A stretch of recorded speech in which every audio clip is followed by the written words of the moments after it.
The room smelled like cigar smoke and old paper. It was late, past midnight, maybe closer to 2 in the morning. The kind of hour when London felt like it belonged to no one. Outside, the city was dark. Blackout curtains hung in every window. No streetlights, no glow from shop windows. Just darkness, because the bombs could come at any time, and light was an invitation. Winston Churchill sat at his desk in the underground war rooms, a pen in his hand, a blank piece of paper in front of him. He'd given 3 speeches that week, addressed Parliament twice, been on the radio. His voice had boomed through living rooms across Britain, telling people to stand firm, to fight on, to never surrender. But now, alone in the quiet, he wasn't writing a speech. He was writing a letter. His hand shook slightly as he wrote. Not from fear, from exhaustion. He was 65 years old. His body hurt in ways it hadn't 10 years ago. His mind was sharp, but the weight of it, the weight of knowing what was coming, what was already here, pressed down on him like a physical thing. The letter wasn't addressed to Parliament. It wasn't going to be published in the newspapers. It wasn't for the public at all. It was for Clementine, his wife, the woman who'd been beside him through everything, who knew him better than anyone, who'd seen him at his best and his worst and stayed anyway. He started writing, then stopped, crossed out the first line, started again. The words wouldn't come the way they did when he spoke. On the radio, he could be Winston Churchill, the voice of Britain, the man who never wavered. But here, in this letter, he had to be something else, something smaller, something true. He had to admit what he couldn't say anywhere else, that he was terrified. Britain was losing. Not in the way the newspapers reported, not in the way he told the public, but in the quiet calculations he ran in his head every night, in the numbers that didn't add up, in the resources they didn't have, in the fact that they were alone. France had fallen. Europe was gone. The Nazi war machine controlled everything from the Atlantic to the edge of the Soviet Union. And Britain, this small island, stood in the way, with an air force that was stretched too thin and an army that was still recovering from Dunkirk. Every night the bombs fell. London, Coventry, Liverpool, Manchester. People died in their sleep. Homes turned to rubble. And every morning, Churchill stood in front of cameras and microphones and told the country that they would prevail. Because if he didn't, who would? But the truth he couldn't say on the radio, the truth that would shatter the fragile resolve holding the nation together, was that he didn't know if they would prevail. He only knew that they had to keep fighting, because the alternative was unthinkable. Churchill finished the first paragraph of the letter. Read it over. His handwriting was messier than usual. The ink smudged where his hand had dragged across the page. He didn't care. This wasn't for anyone's eyes but Clementine's. He wrote about the meeting he'd had that afternoon with his military advisors. They'd laid out the projections, the estimates of how long Britain could hold out if America didn't enter the war. The answer wasn't encouraging. Months, maybe a year if they were lucky. He wrote about the young pilots he'd met the week before. Boys, really. Barely 20 years old. Flying Spitfires against the Luftwaffe. He'd shaken their hands, told them they were heroes. Watched them walk back to their planes knowing that half of them wouldn't come back. And he wrote about the fear. The kind that sat in his chest and never left. The fear that he'd miscalculated. That his stubbornness, his refusal to negotiate, his insistence that Britain fight on, no matter the cost, would be the thing that destroyed them. What if he was wrong? What if holding out was just prolonging the inevitable? What if the brave words he spoke every week were just sending more people to their deaths for nothing? He set the pen down, leaned back in his chair, closed his eyes. The public Winston Churchill didn't ask these questions. The public Winston Churchill was certain, unshakable. A bulldog, a force of nature. But here, in the silence of the war rooms, he was just a man. A tired man who carried the weight of a nation and didn't know if he was strong enough to hold it. The letters had started months ago, after Dunkirk. After the evacuation that everyone called a miracle, but Churchill knew was a disaster dressed up as hope. 300,000 men pulled off the beaches. Alive, yes, but without their equipment. Without their weapons. An army saved, but not an army ready to fight. That night, after the radio broadcast where he'd called it a deliverance, he'd gone back to his study and written to Clementine, told her what he couldn't tell anyone else, that Dunkirk terrified him, that saving the men meant nothing if they had no way to defend the island, that the Germans could invade within weeks, and there was almost nothing to stop them. Clementine had written back, not with platitudes, not with false comfort, just with honesty. She told him she was scared too, that everyone was. But that fear wasn't weakness. It was proof that he understood what was at stake. You carry their fear so they don't have to. She wrote. That's what leadership is. He'd read that line a dozen times. Kept the letter in his desk drawer. Pulled it out on the nights when the doubt became too heavy. And he kept writing to her. Not every day, but when the weight became unbearable, when he needed to say the things that would break morale, if anyone else heard them. The letters were never about strategy. Never about politics. They were about the cost. The human cost. The names and faces that haunted him, the decisions that felt impossible. Like the night he'd ordered the bombing of the French fleet at Mers el-Kabir. French ships, French sailors, allies. But the French had surrendered to Germany, and Churchill couldn't risk those ships falling into Nazi hands. So he gave the order, and over 1,000 French sailors died.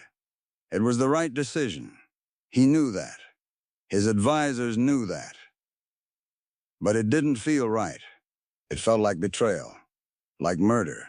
That night he wrote to Clementine for hours, trying to explain, trying to justify, trying to make sense of the fact that he'd just killed people who'd been fighting beside them months before.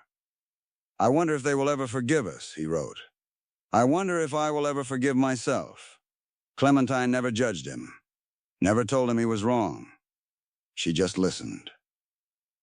Through the letters, through the words he couldn't say out loud.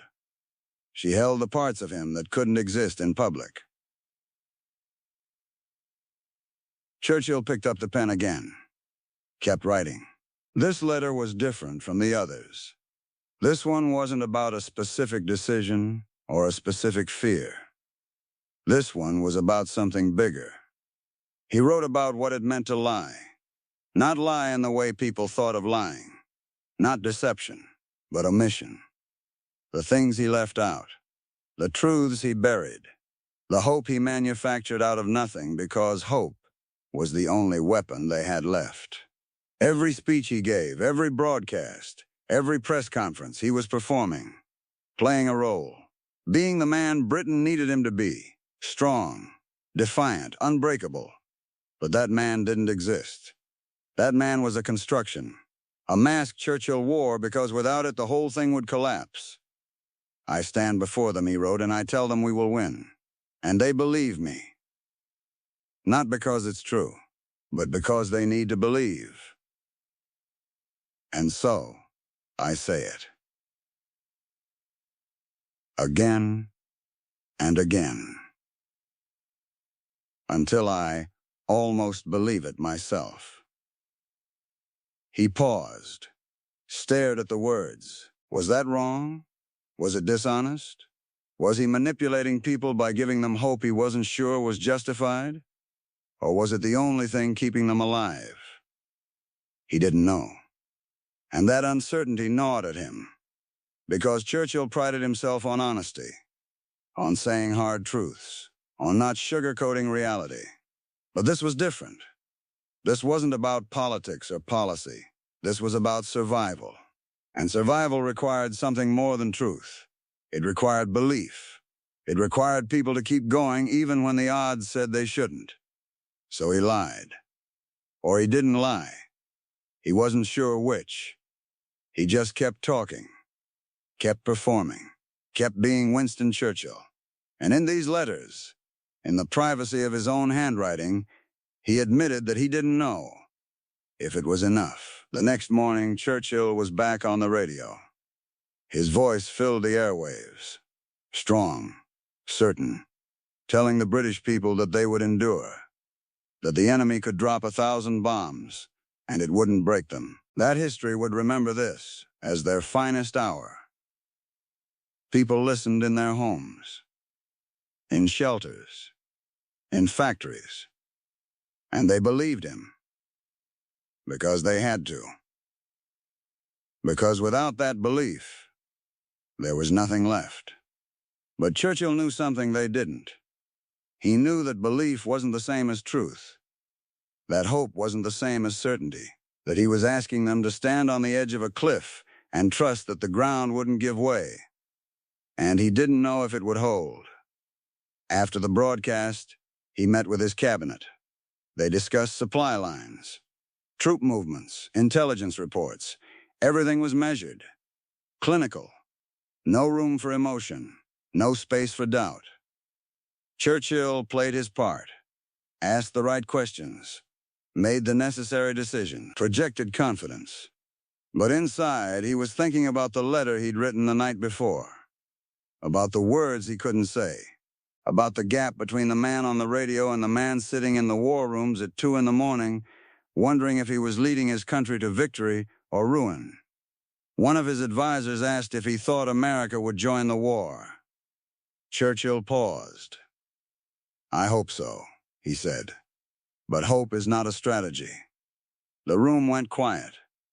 It was the closest he'd come to admitting doubt in public. He caught himself, straightened.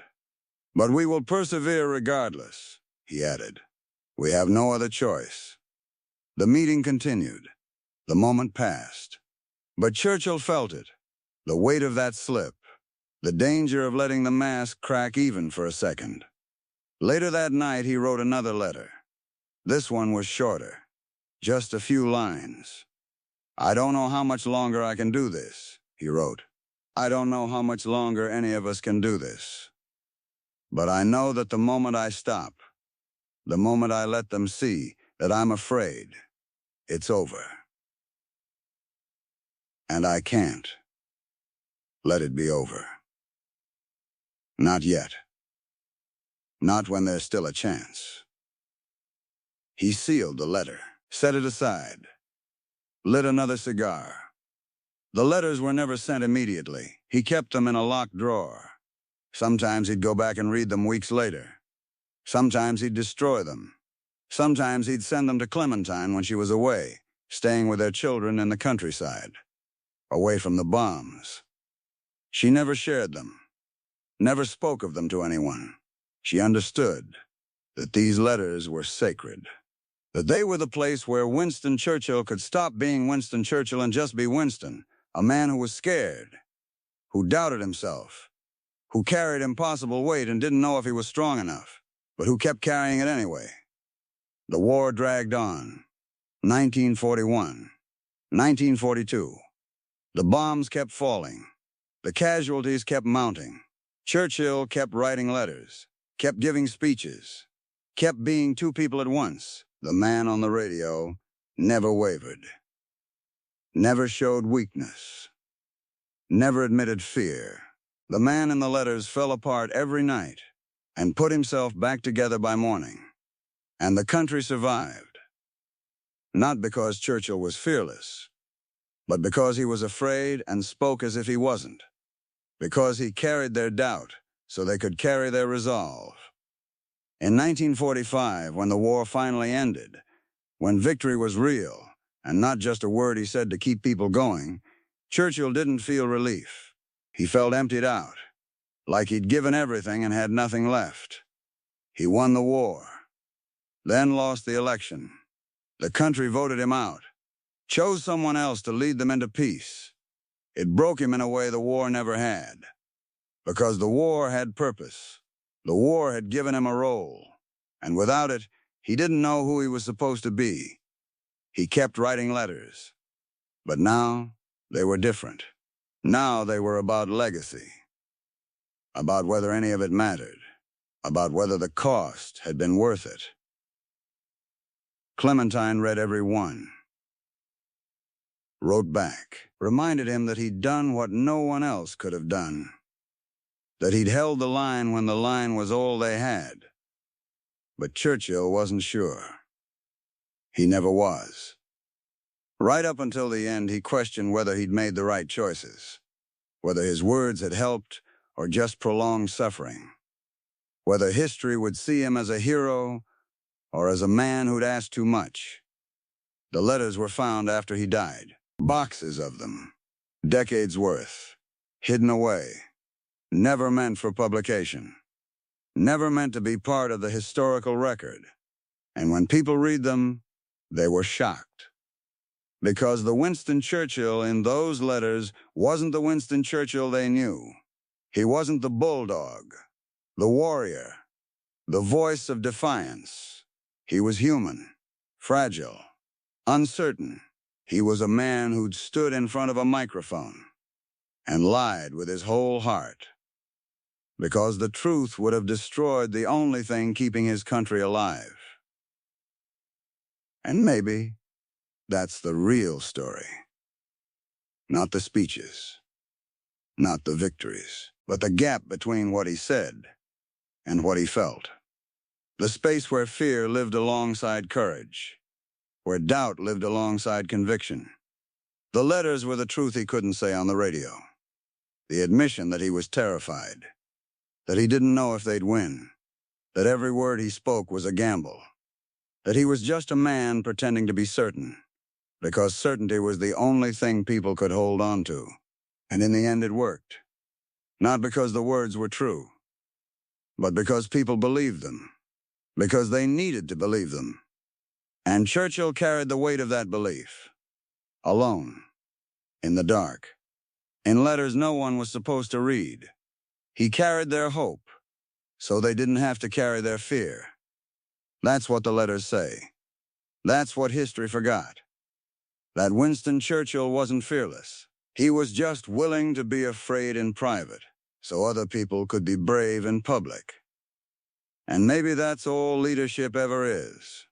Not having the answers. Just having the strength to act like you do. To speak with conviction when you feel none. To stand firm when everything in you wants to run. The letters stayed hidden for decades. And when they finally surfaced, they didn't diminish him. They made him real. Made him human. Made his courage mean something more than it did before. Because it's easy to be brave when you're not afraid. It's easy to inspire people when you believe what you're saying. But to be terrified and speak anyway. To doubt everything and project certainty. To feel the weight of every death and still ask people to keep fighting. That's something else entirely. That's what the letters reveal. Not weakness, but the cost of strength. The price of being the voice that never breaks. And late at night, in the war rooms, with a pen in his hand and the world falling apart outside, Winston Churchill paid that price. Over and over. In words no one was meant to see. Until now.